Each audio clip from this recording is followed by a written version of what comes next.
All right, let's talk battery management. Right. So, So Jason, how much do you worry about the battery on your Ultra? not at all. And this has always been my rant. You've heard me through the years rant over and over again about battery life, right?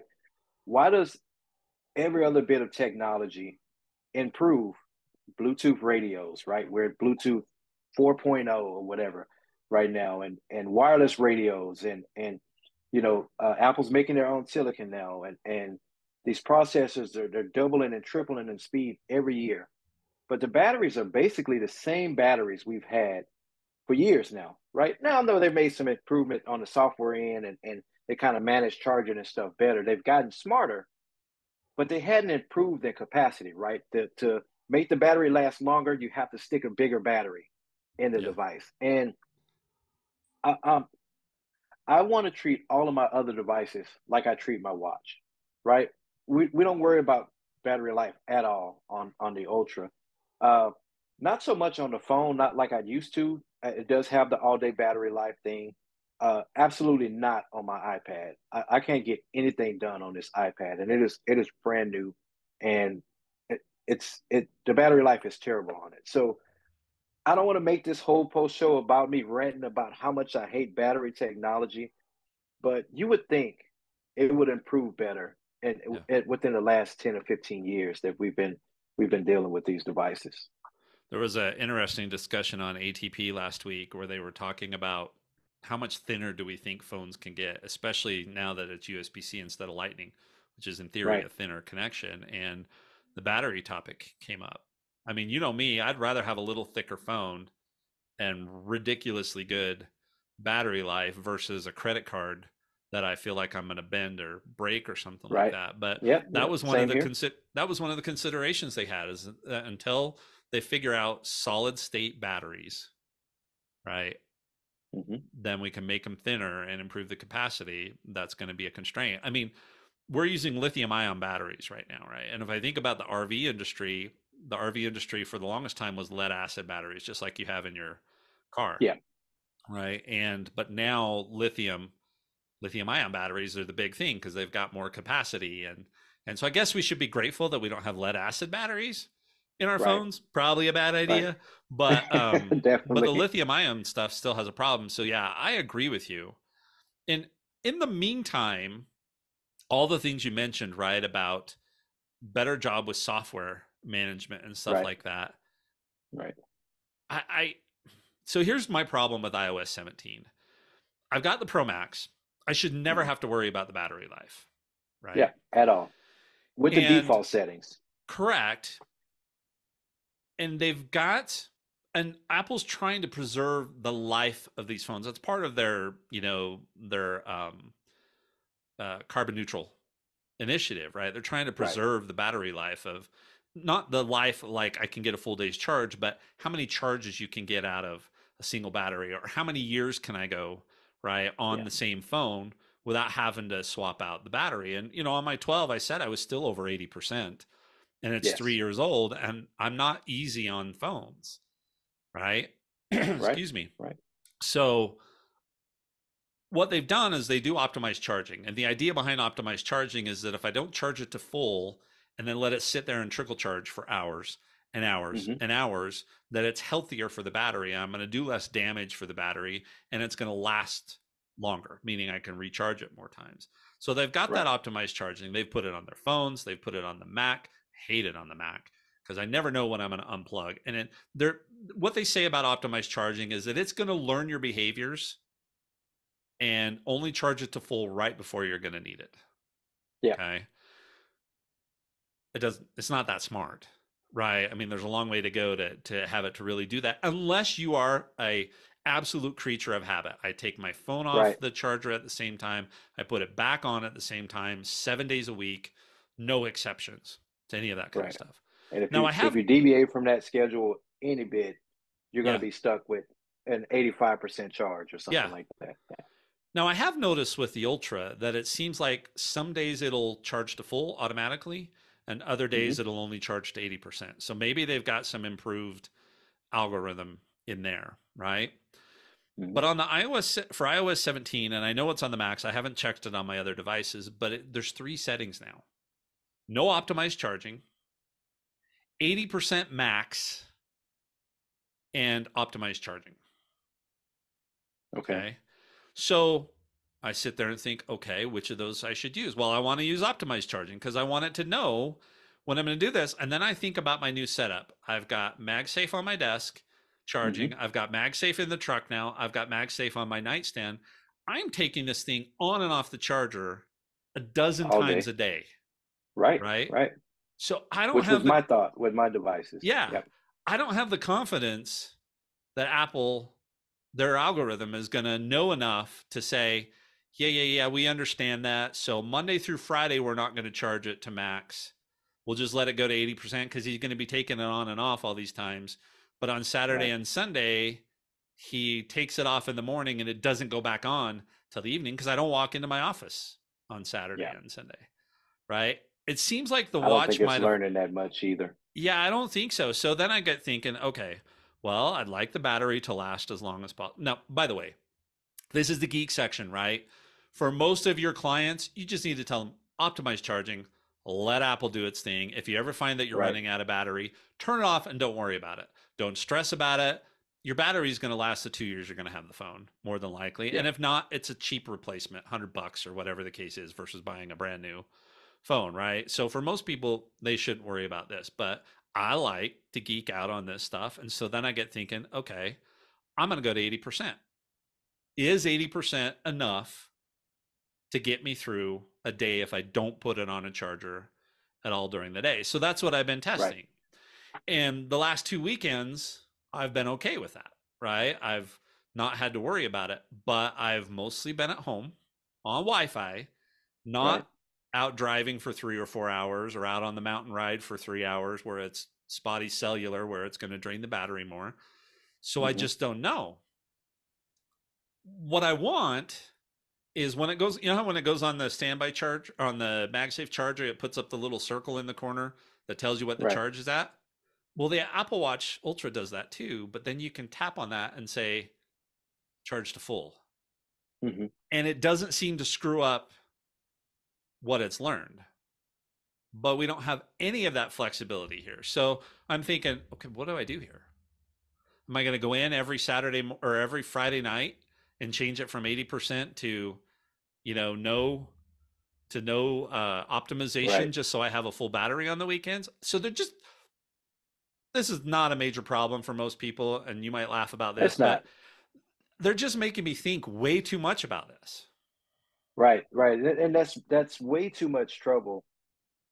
And like you said, this is a first world problem having to say, oh, I need this extra 10% for the weekend.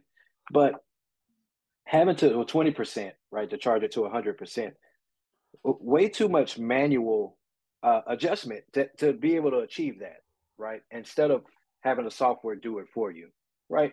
And I don't believe that any of these devices are learning that much detail about you, right? Like you said, it's not learning. Well, Monday he's doing this, Saturday he's doing this, Sunday, he's not going to the office, so we're missing an extra charge. I don't believe it's that detailed, right? I think it just picks up a general, like, you know, he goes to bed between 7 and 9 o'clock, somewhere in between this time. So we know we have, well, the system has this many hours to charge before he rises in the morning.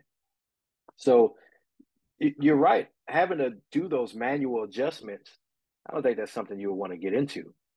So have you had any problem making that 80% last No, but like I so said, far? I haven't been out and about yet. So next weekend, not this coming one, but the one after is probably will be down for my dad's memorial service. Okay. So That'll be a true test. yeah, I may be traveling that day, or most likely I'll be at the campground. We're thinking about going and staying down there for a few Okay. days. So, but either way, on Saturday and Sunday, I'm not going to have, because I haven't bought anything MagSafe for the trailer yet, right? Right. And you were going to go with some fast charging options too for the trailer. I Yeah, remember you mentioned.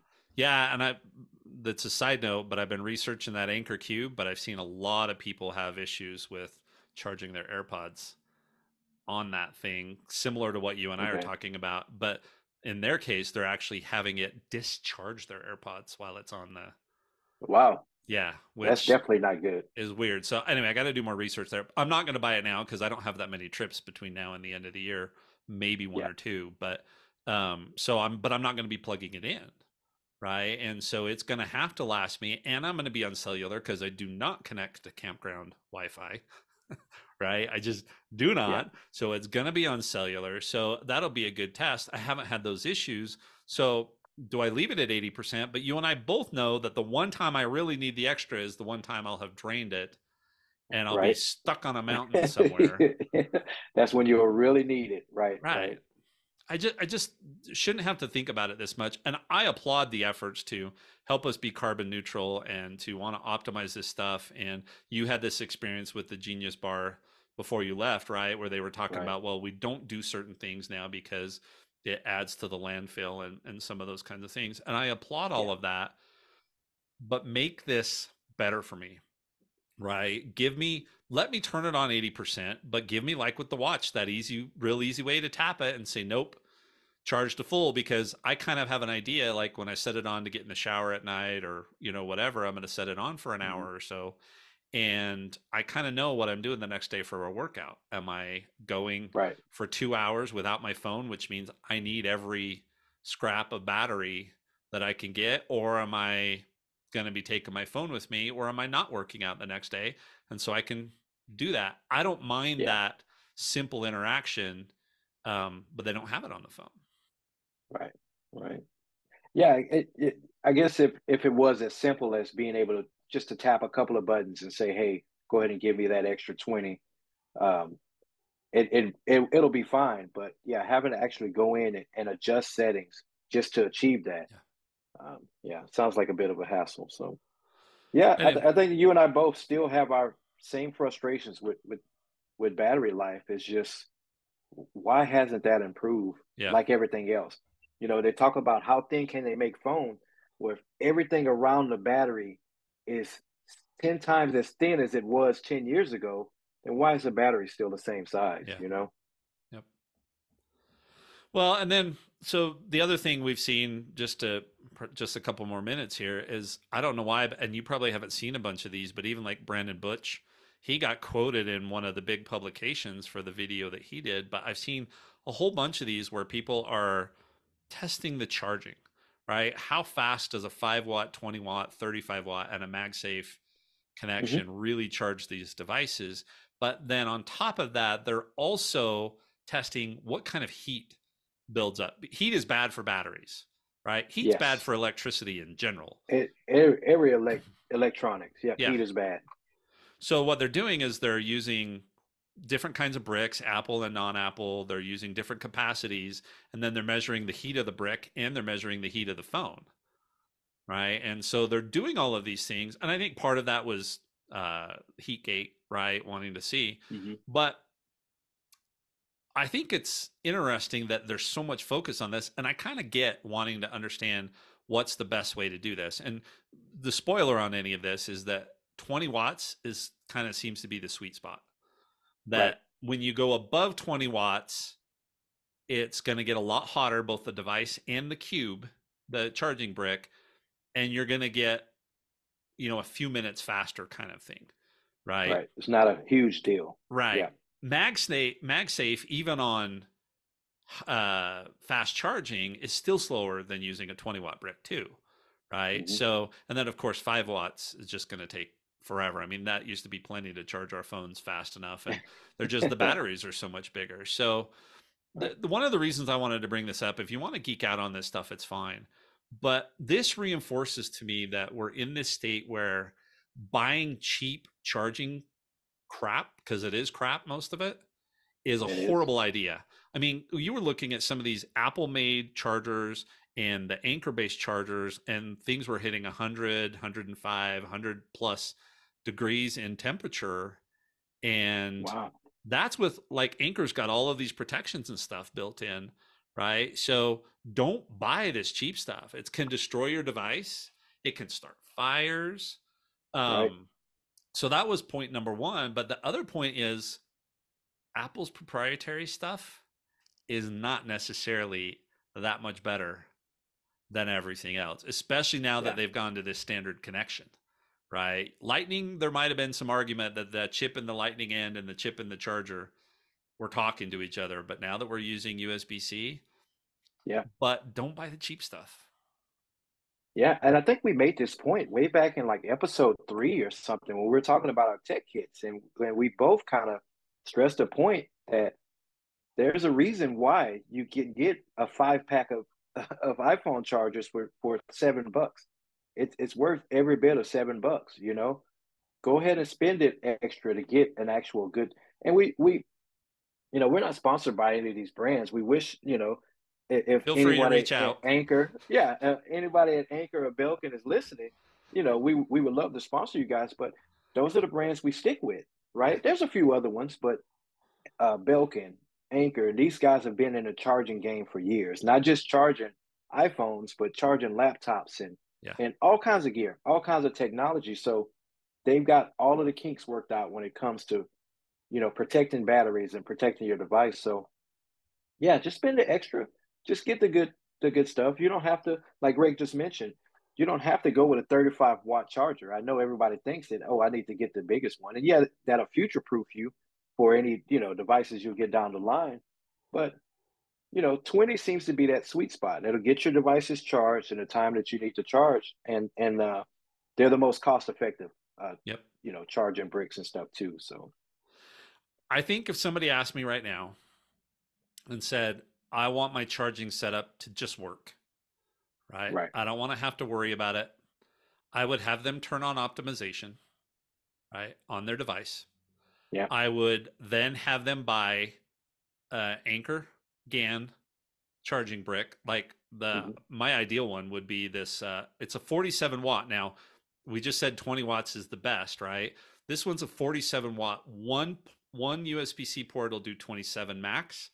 The other Hmm. USB C port does 20 max, right? So I'm not going much above that. And the Right. reason I've got the one that's 27 is because that would allow me to charge both my phone and my AirPods on the stand Right. at the same Right. time, right? Where the 20 might not be quite enough in theory, right? And then the 21 is what's running my HomePod, which is what Apple recommends that your HomePod minis be plugged into. So, but I would buy either a single port 20 watt or something Hmm. like this.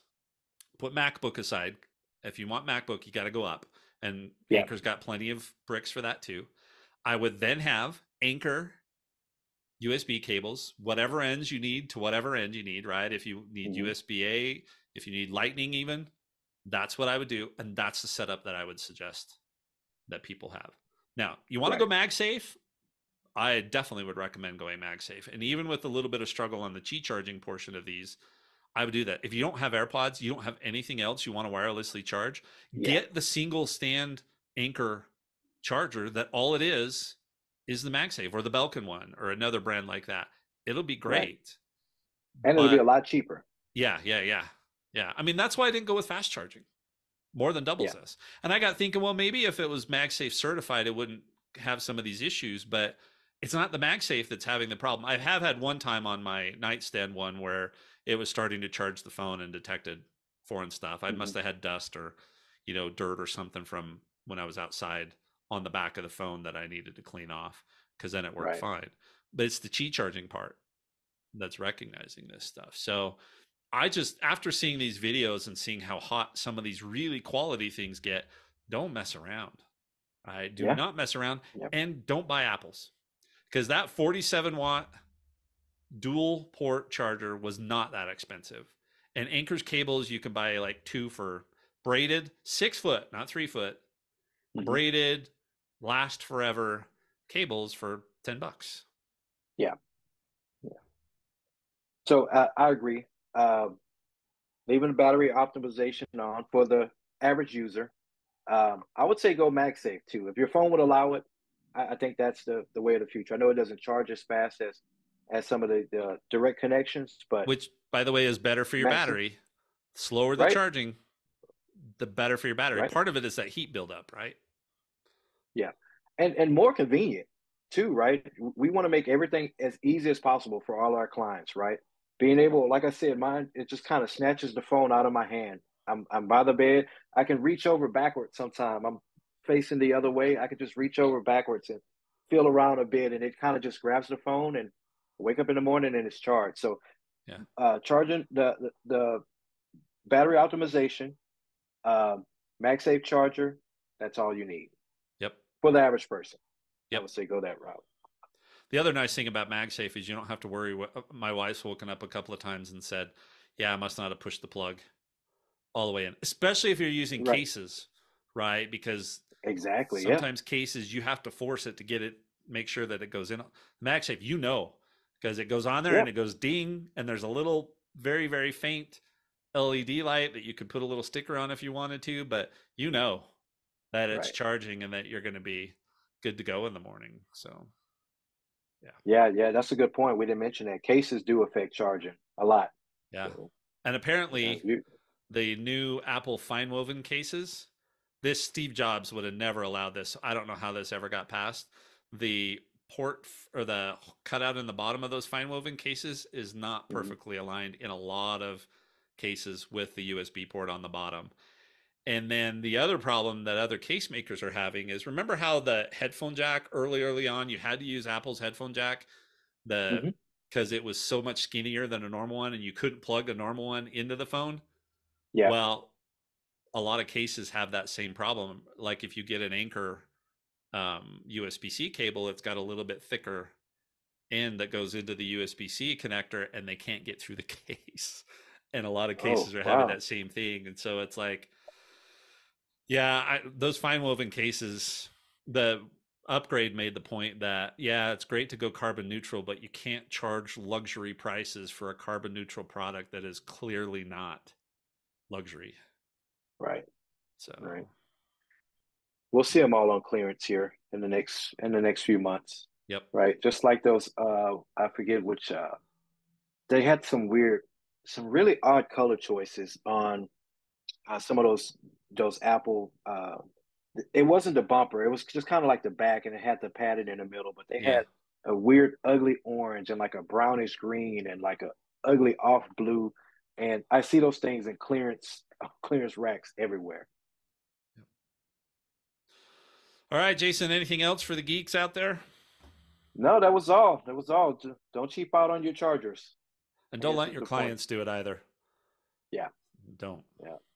There is a reason why they're 10 for $7. So Yep. don't be cheap. All right. Thanks, everybody, for sticking with us. Have a great one and let us know what you think. Yep. See you next week.